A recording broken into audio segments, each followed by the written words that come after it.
Ces années-là, je faisais partie du groupe d'apprentis journalistes. Je suivais les cours de JMD et je l'avais même choisi comme directeur d'une mémoire de fin d'études. Aussi, le fait de l'accueillir à la Sapinière, en même temps qu'une romancière polonaise timide et un poète flamand à la barbe hirsute, paraissait incongru. Un groupe assez important et socialement homogène fréquente cette année préparatoire. Les fils et filles de la grande bourgeoisie grenobloise, enfants d'industriels et de gens d'Europe pour l'essentiel. Je n'ai pas appris à jouer au bridge, dans ma campagne on pratique la belote. Je ne possède pas non plus la tenue adéquate. Et de toutes les façons, je suis engagé à l'autre pôle, l'UNEF, où se pressent les étudiants en lettres. L'UNEF, sous la bannière de laquelle je participe à mes premières manifestations pour l'indépendance de l'Algérie. Ce travail sur l'entrée dans la vie adulte, pour simplifier, c'est un exercice avec du plaisir ou avec de la tension?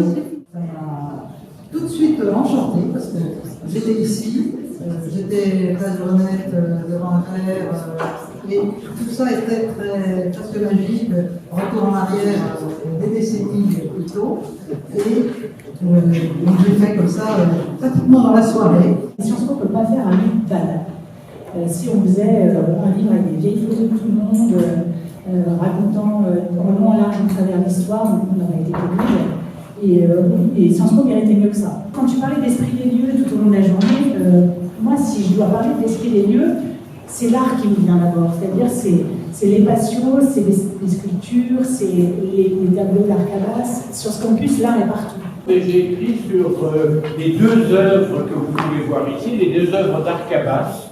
Serait-ce là, selon une convention classique depuis plusieurs siècles, Chardin en donne en 1740 l'image la plus connue, la représentation du peintre et de son tourment lorsqu'il doit représenter le monde.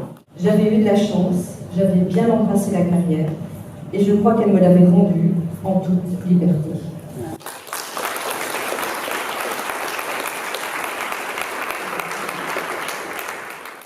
« 1968, pour moi, a été quelque chose de très exaltant.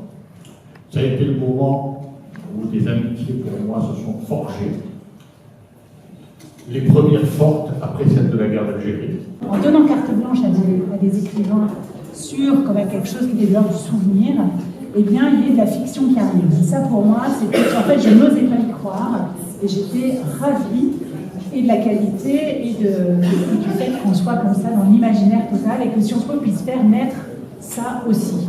De dire qu'on n'est pas un Sciences Po comme les autres et qu'il y a une qualité qu'on n'a jamais rencontrée ailleurs, parce que je me suis renseigné à Aix-en-Provence, à Lille, à Strasbourg, etc. Donc, par conséquent, bravo les anciens élèves, vous êtes dignes de Sciences Po. Merci.